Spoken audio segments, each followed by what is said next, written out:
Hai guys, apa kabar kalian semuanya? Ketemu lagi dengan aku di sini, Mel. Dan untuk kamu yang baru pertama kali singgah di channel ini, terima kasih. Dan jangan lupa setelah kamu nonton video ini, jangan lupa untuk di-subscribe channel ini, supaya channel ini terus berkembang. Dan setiap minggunya, aku upload video-video terbaru yang sudah pasti menarik. Untuk itu, terus dukung channel ini. Terima kasih.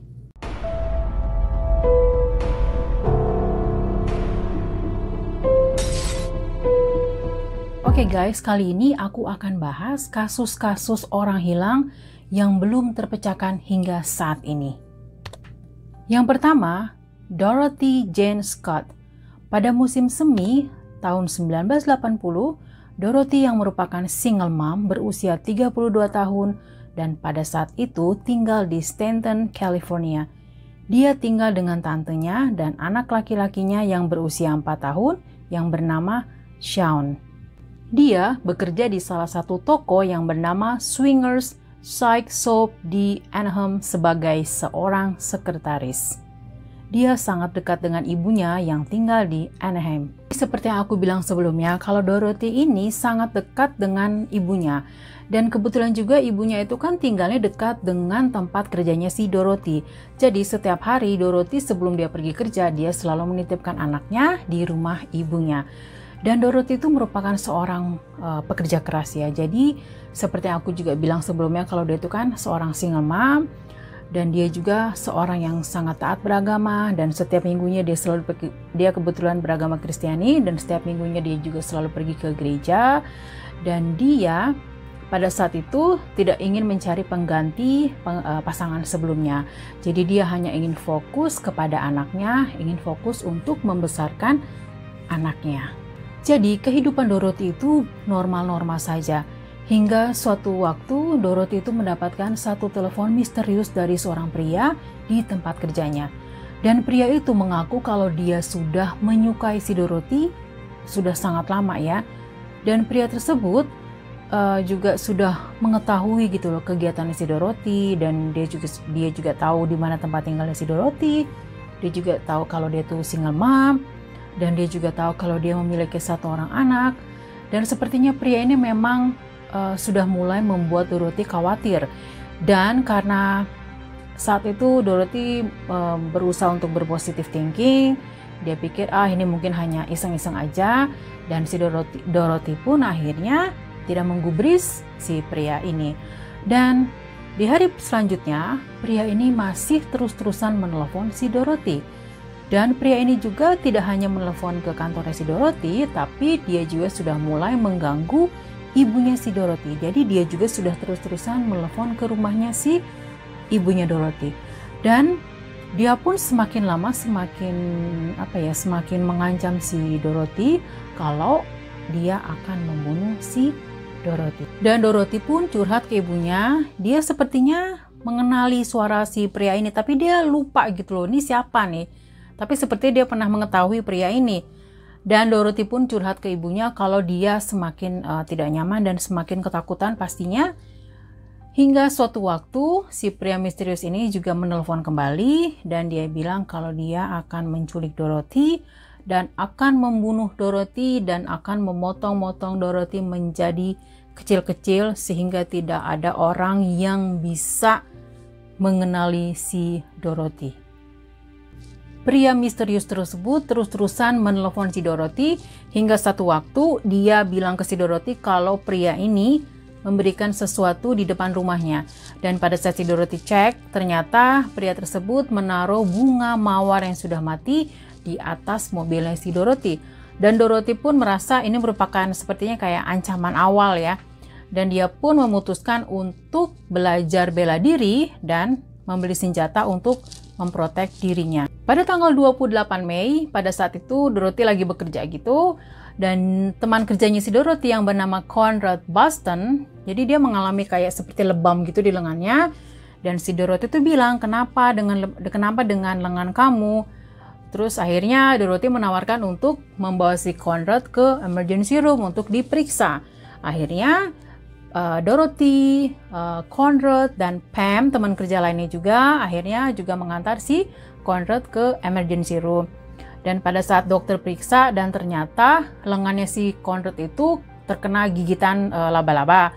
Setelah itu, setelah diobati, akhirnya si Conrad diizinkan untuk pulang. Dan pada saat si Conrad dan si Pam juga, teman kerja lainnya juga lagi ngurus-ngurus resep dari dokter, akhirnya si Dorothy itu bilang sama mereka, udah kalian tunggu di sini aja biar aku yang ambil mobil di parkiran. Jadi kamu gak usah ikut jalan ke tempat parkir, dia tunggu di sini aja, aku aja yang ngambil mobil. Dan akhirnya mereka pun menunggu si Dorothy ke tempat parkiran untuk mengambil mobil. Dan pada saat mereka tunggu, kok nggak datang-datang juga ya. Kebetulan kan tempat parkirnya juga sebenarnya tidak terlalu jauh gitu ya. Dan setelah 5 menit ditunggu, tidak datang-datang juga. Dan setelah 10 menit ditunggu, tidak datang-datang juga. Akhirnya mereka mulai khawatir gitu loh. Maksudnya ada apa dengan si Dorothy? Akhirnya mereka juga mulai mengecek sana ke sini. Dan pada saat mereka sedang menunggu Dorothy di depan pintu keluar emergency room, dia pun melihat ada mobil si Dorothy itu menghampiri kedua orang ini, si Pam sama si Conrad ini, dalam keadaan apa ya, jadi ngebut banget gitu loh. Jadi ngebut banget, maksudnya kan kayaknya nggak mungkin gitu. Maksudnya si Dorothy mau menjemput si Pam sama si Conrad, tapi kenapa ngebut gitu ya. Jadi mobilnya itu sangat kenceng banget dan dia menyalakan lampu depan gitu, lampu depan, jadi menyilaukan si Pam sama si Conrad. Jadi Pam sama Conrad juga mereka agak-agak, ini kenapa sama si Dorothy, kok kayaknya nggak yakin kalau itu yang nyupir itu si Dorothy. Dan dia lihat ternyata Dorothy itu duduknya tuh di belakang, di tempat di bagian penumpang gitu di belakang. Dan mereka langsung kaget kan, maksudnya itu siapa yang bawa mobil si Dorothy itu siapa. Akhirnya mobil itu langsung kencang gitu aja. Si Pam sama si Conrad pun langsung bingung gitu ya, maksudnya siapa itu si Dorothy, dibawa sama siapa. Jadi itu masih menjadi tanda tanya ya. Semenjak itu Dorothy tidak ditemukan keberadaannya. Dan sampai akhirnya mobilnya si Dorothy itu ditemukan sekitar 10 miles dari rumah sakit tersebut. Dan mobilnya sudah dalam keadaan hangus terbakar. Dan pria misterius yang sering mengancam si Dorothy, dia juga menelpon ke ibunya si Dorothy. Dia bilang kalau Dorothy ada bersama dengan si pria tersebut dan pria tersebut sudah membunuhnya. Dan tidak berhenti di situ saja. Jadi pria misterius tersebut ini terus-terusan mengganggu ibunya si Dorothy. Jadi terus-terusan nelfon kalau Dorothy sudah saya bunuh, Dorothy sudah saya mutilasi, Dorothy sudah saya potong-potong. Jadi sepertinya ingin membuat ibunya tuh mungkin supaya terkena serangan jantung gitu kali ya, mungkin maksudnya si cowok tersebut ya. Hingga suatu kali ibunya ignorin aja gitu, maksud ibunya cuekin aja pada saat si cowok itu telepon terus-terusan. Hingga suatu kali pada saat dia nelfon, akhirnya ayahnya Dorothy yang ngangkat. Pada saat ayahnya Dorothy mulai berbicara, dan si pria tersebut tidak berbicara sepatah kata apapun dan langsung ditutup teleponnya. Dan semenjak dari situ pria tersebut tidak pernah lagi menelepon ibunya si Dorothy. Jadi tidak lagi meneror ibunya si Dorothy. Hingga pada tanggal 6 Agustus 1964 ada yang menemukan bagian tubuh Dorothy di Santa Ana, California. Dan itu dipastikan bagian tubuh Dorothy. Hingga saat ini, lelaki misterius yang memata-matai Dorothy dan mengganggu ibunya juga tidak pernah ditemukan dan mungkin masih berkeliaran bebas. Yang selanjutnya adalah Evelyn Hartley. Pada bulan Oktober 1953, Evelyn yang berusia 15 tahun pada saat itu dan masih bersekolah di high school di La Crosse, Wisconsin, dan pada Sabtu hari, tepatnya pada tanggal 24 Oktober, ada sebuah pertandingan besar olahraga di kota tersebut.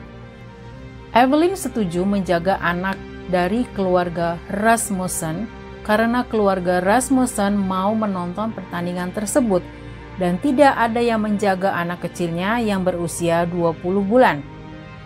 Jadi karena Evelyn ini kenal sama keluarganya Rasmussen, jadi Evelyn pun setuju untuk menjaga babynya keluarga Rasmussen. Dan kebetulan pada saat itu babysitternya keluarga Rasmussen tersebut tidak bisa menjaga babynya karena dia juga menonton pertandingan game tersebut. Akhirnya Evelyn pun setuju untuk menjaga babynya.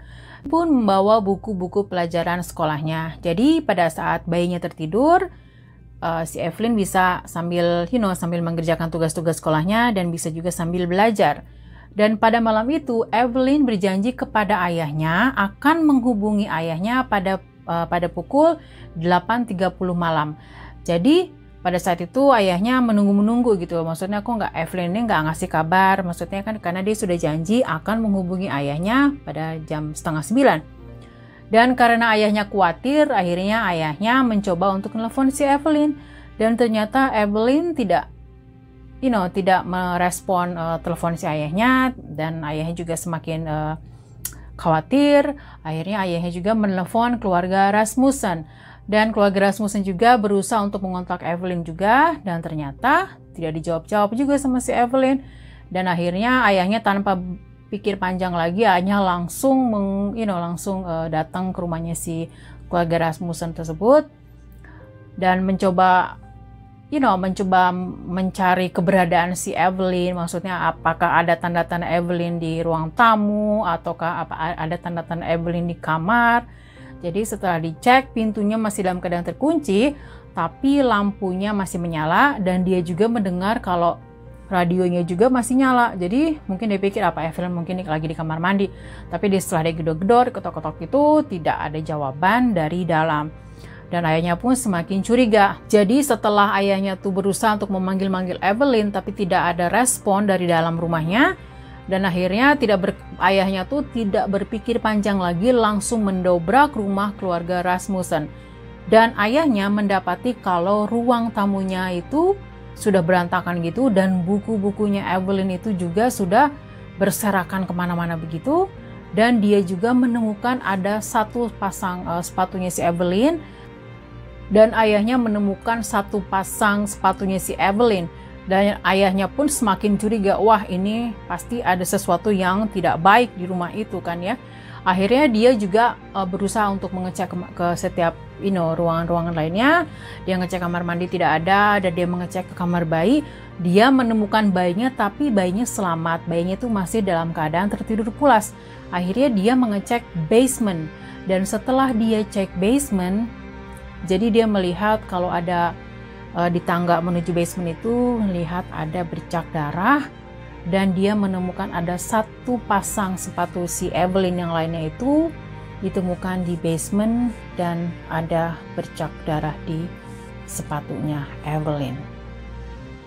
Dan ayahnya Evelyn langsung menelepon polisi, dan polisi melacak kalau sepertinya ada tanda-tanda kekerasan di rumah itu. Jadi polisi pun menemukan ada jejak sepatu yang ada bercak darahnya gitu. Dan polisi mulai menginterview para tetangga-tetangga keluarga si Rasmussen.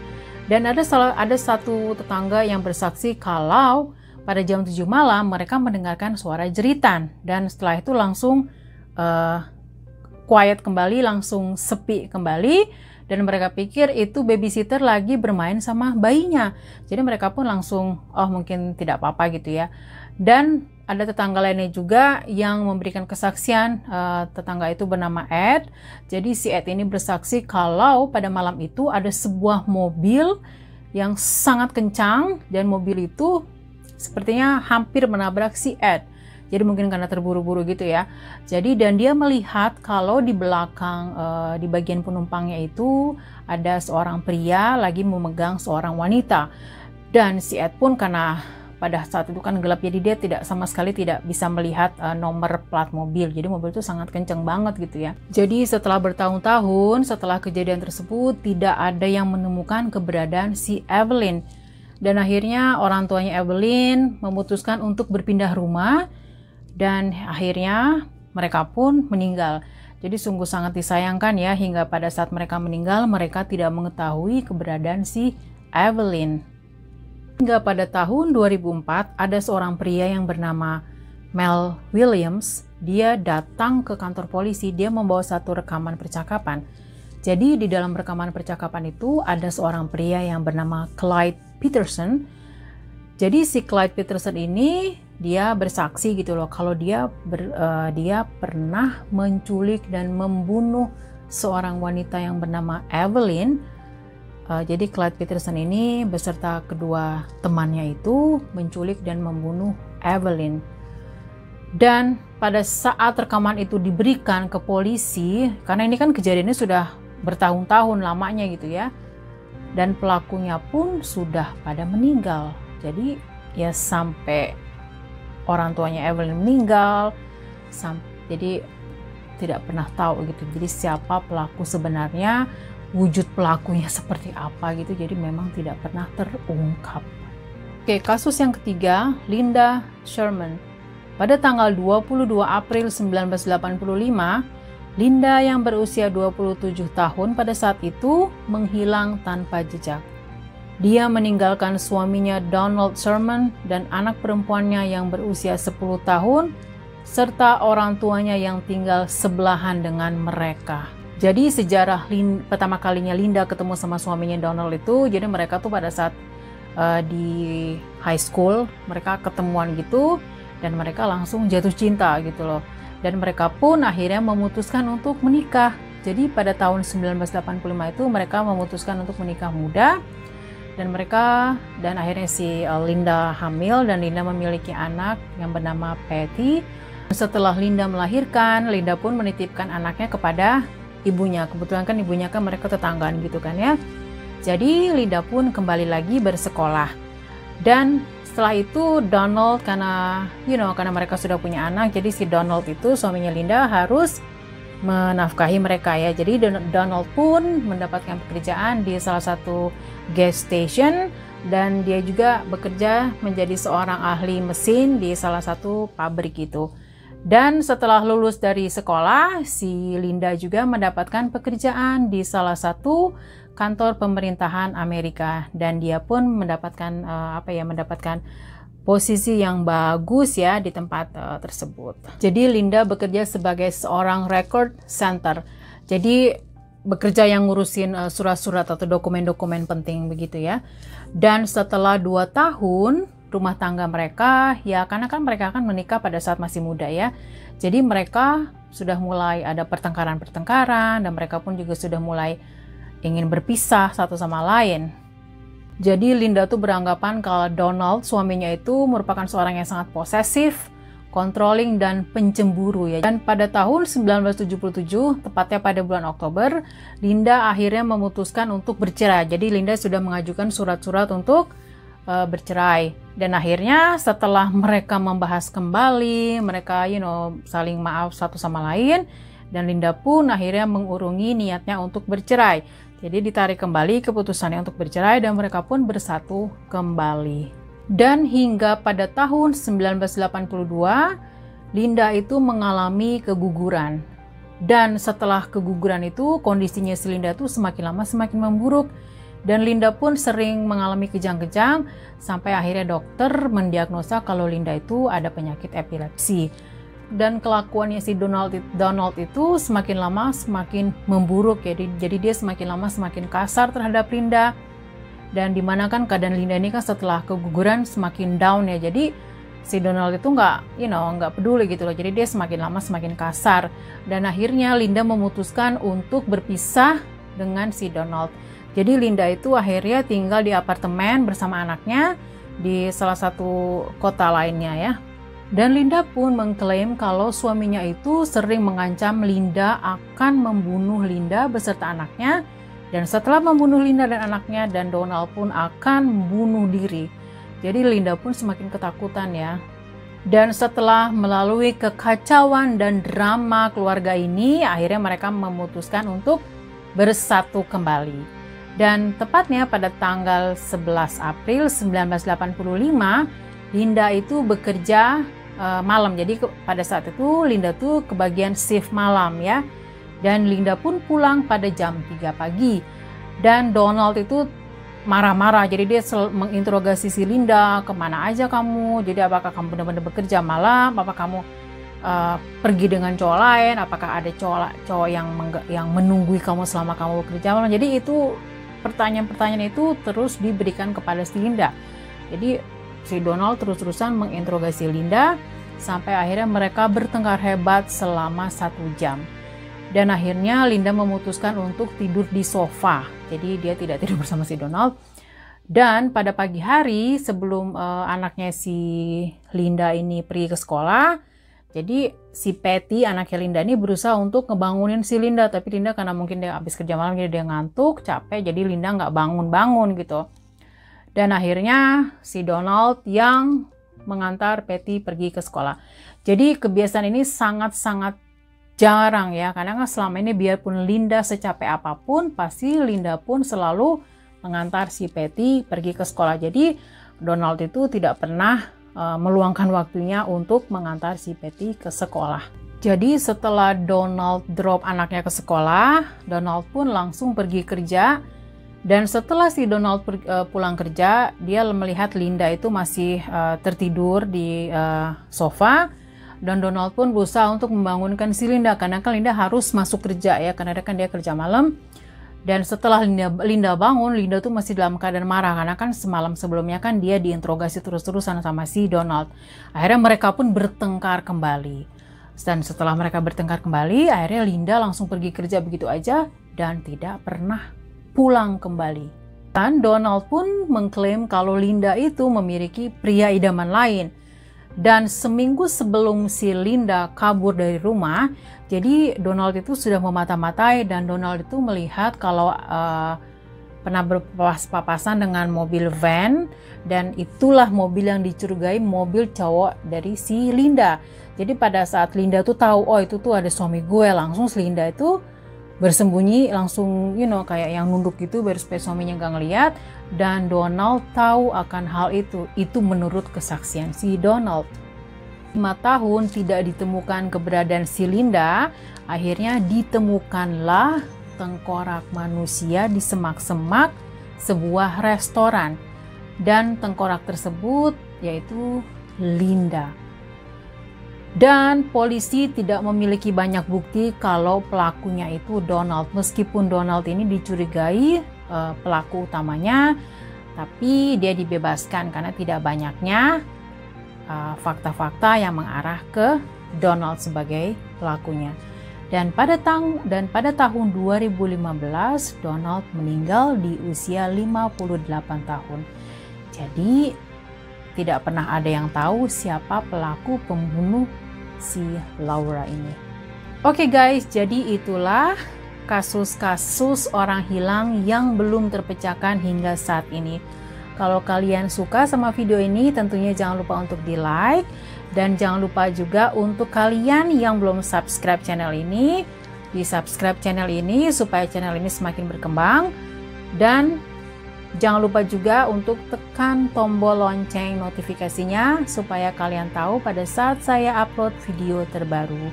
Oke, dan kalian juga free untuk share video ini. Dan terima kasih yang sudah menonton video ini hingga akhir.